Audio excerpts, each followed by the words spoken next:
मित्रों नमः संस्कृताय। मैं शिव मिश्र केंद्रीय संस्कृत विश्वविद्यालय लक्ष्मणपुर परिसर से शास्त्री शिव मिश्र यूट्यूब समूह में आप लोगों का हार्दिक स्वागत अभिनंदन करता हूं। आज हम सभी लोग, जैसा कि आप लोग इस वीडियो में देख रहे हैं, व्हाइट बोर्ड पे लिखा हुआ है नाटकस्य लक्षणम। नाटक के लक्षण के बारे में आज हम जानेंगे। साहित्य दर्पण आचार्य विश्वनाथ जी के द्वारा जो विरचित साहित्य दर्पण है, आचार्य विश्वनाथ जी के मत में काव्य नाटक के क्या लक्षण है, नाटक में क्या क्या होना परम आवश्यक होता है, क्या नहीं होना चाहिए, इत्यादि सभी विषयों पे आज हम चर्चा करते हैं। तो आप लोग देखते रहिए शास्त्री शिव मिश्र यूट्यूब चैनल। अब पहले सर्वप्रथम हम देखते हैं जो श्लोक है, इसका लक्षण है, उस लक्षण का प्रोनाउंस करेंगे अर्थात उच्चारण करेंगे। नाटकम ख्यात वृत्तम स्यात् पंचसंधि समन्वितम विलासध्यर्थादि गुणवद्युक्तम नाना विभूतिभिः सुख दुख समुद्भूति नाना रस निरंतरम पंचादिका देश पराः तत्रांकाः प्रकीर्तिताः प्रख्यात वंशो राजर्षि धीरोदात्तः प्रतापवान् दिव्यो अथ दिव्यादिव्यो वा गुणवत्नायको मतः एक एव भवेद्वंगी श्रृंगारो वीर एव वा अंगमन्ये रसाः सर्वे कार्यो निर्वहणेद्भुतः चत्वारः पंच वा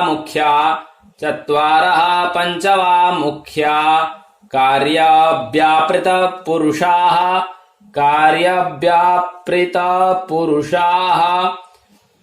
गोपोक्षाग्र समाग्रम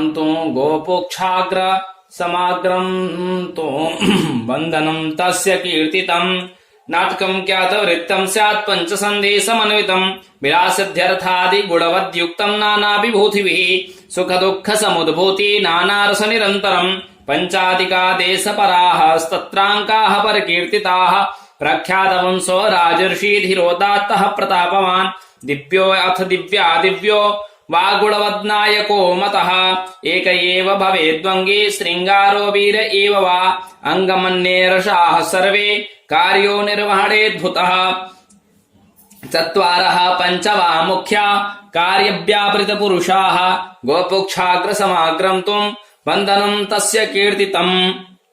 इस प्रकार से इस नाटक के लक्षण को हम लोग पहले कंठ कर लेंगे। उसके बाद में अब जानते हैं कि नाटक में क्या क्या होना आवश्यक होता है। कहें नाटकम ख्यात वृत्तम स्यात्, कहें नाटक में जो है कहें कि नाटक का चरित्र इतिहास और पुराण आदि से प्रसिद्ध होना चाहिए। कहें नाटकम ख्यात वृत्तम स्यात्, कहें कि जो ख्यात मतलब प्रसिद्ध हो, लोक प्रसिद्ध हो, ऐसा होना चाहिए। और क्या कहें नाटकम ख्यात वृत्तम स्यात्, कहें नाटक क्या हो, कहें इतिहास इत्यादि पुराण आदि से प्रसिद्ध होना चाहिए। और उसके बाद क्या कहें पंच संधि समन्वितम, वह मुख इत्यादि जो 5 संधियां हैं और अनेक विभूतियों से युक्त होना चाहिए। कहें पंच संधि समन्वितम, कहें 5 संधि जो है मुख इत्यादि जो 5 संधियां हैं उन संधियों और अनेक, कहें विलास पंच संधि समन्वितम अर्थात कितने संधियां, जो 5 संधियां मुख इत्यादि हैं वो 5 संधियों में से कोई एक संधि होना चाहिए। दूसरा क्या कहें विलास अध्यर्थादि गुणवद्युक्तम नाना विभूतिभिः। उसके बाद क्या कहें कि संधियों से और अनेक विभूतियों से युक्त हो अर्थात साहस महासहाय इत्यादि से संपन्न हो। और उसके बाद क्या कहें सुख दुख समुद्भूति नाना रस निरंतरम, कहें सुख भी हो, सुखों का वर्णन हो और दुखों का वर्णन अर्थात सुख और दुखों को उत्पत्ति वाला, जैसे राम और युधिष्ठिर आदि के वृत्तांतों में स्पष्ट है। अर्थात राम इत्यादि के जो रामायण इत्यादि में जो आप लोग देखते हैं, उत्तर रामचरित इत्यादि को जब पढ़ते हैं तो उसमें सुख का भी वर्णन है और दुखों का भी वर्णन है। तो वही कह रहे हैं कि राम और युधिष्ठिर आदि की वृत्तांतों की तरह इसको स्पष्ट देखा जा सकता है। तो कहें सुख दुख समुद्भूति और नाना रस निरंतरम अर्थात उसमें कहीं श्रृंगार रस हो, कहीं करुण हो, कहीं इत्यादि जितने भी रस हैं उन रसों का क्या हो, श्रृंगार आदि अनेक रसों का अव्यभित होता है। उसमें 5 से लेकर के 10 अंक तक कहे जा सकते। क्या कहें पंचादिका देश परास्तत्रांका पर कीर्तिताः, कहें पंचादिका 10 परास्तांका देश परास्तत्रांका पर कीर्तिता। क्या कहें उसमें 5 से लेकर के 10 अंक तक कहे गए हैं। कहें नायक प्रख्यात वंश का राजर्षि अर्थात दुष्यंत आदि धीरोदात्त और प्रतापी दिव्य अर्थात जैसे कृष्ण आदि दिव्यो अथ दिव्यो क्या कहें प्रख्यात वंशो पंचाधिकादेश परास्तत्रांका परकीर्तिता। ये क्या कहें 5 अंक से 10 अंक तक 5 अंक से लेकर के 10 अंक तक कहे गए हैं कि 5 अंक से जो है पंचाधिकादेश परास्तत्रांका परकीर्तिता। प्रख्यात वंशो राजर्षि धीरोदात्त प्रतापवान कहें कि जो नायक हो नाटक में वो नायक कैसा हो, कहें प्रख्यात वंश से हो, वो प्रख्यात वंश का राजर्षि रहा हो, जैसे दुष्यंत आदि धीरोदात्त और प्रतापी हुए हैं। कहें दिव्यो अथ दिव्यो क्या कहें दिव्यो अथ दिव्यो प्रख्यात वंशो राजर्षि धीरोदात्त प्रतापवान कहें प्रख्यात वंश से उसका रिलेशन हो। दूसरा राजर्षि हो धीरोदात्त प्रतापवान और धीरोदात्त नायक हो। नायकों में कौन सा नायक, कहें धीरोदात्त नायक होना चाहिए।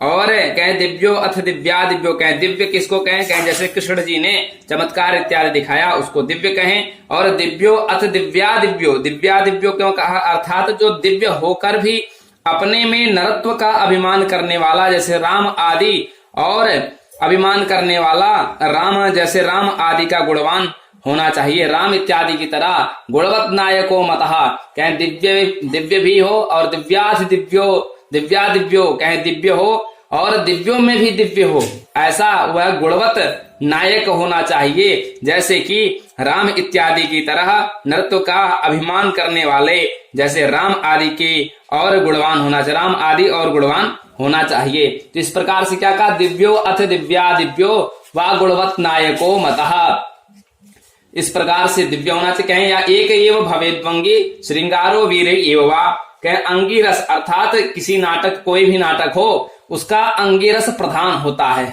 किसी भी नाटक को आप देखेंगे तो उसमें आएगा कि अस्य नाटकस्य अंगिरसः कह भवति, तो अर्थात नाटक का एक अंगिरस होता है। तो कहें प्रधान रस एक ही होना चाहिए, श्रृंगार हो या वीर हो। कहें एक एव भवेद्वंगी श्रृंगारो वीर एवा एक एव भवेत अंगिरसः अर्थात एकैव भवेत अंगिरसः श्रृंगारः एव भवितुम शक्यते वीर एव वा कहें वीर एव वा कहें श्रृंगार हो या वीर हो एक ही रस होना चाहिए। और अन्य सब रस अप्रधान होते हैं, रस तो होते हैं। फिर आपके मन में जिज्ञासा होगी कि आपने यहाँ श्रृंगार और वीर ही क्यों कहा, अन्य भी रस तो नाटक में दिखाई पड़ते हैं। तो कहें कि श्रृंगारो वीर एवा कहें श्रृंगार हो या वीर हो एक रस प्रधान होना चाहिए, लेकिन और अप्रधान की अपेक्षा में अन्य रस भी हो सकते हैं। कहें अंग मन्य रसाः सर्वे कहें अंग मानते हैं, कहें रस को अंग मानते हैं अर्थात अप्रधान होते हैं,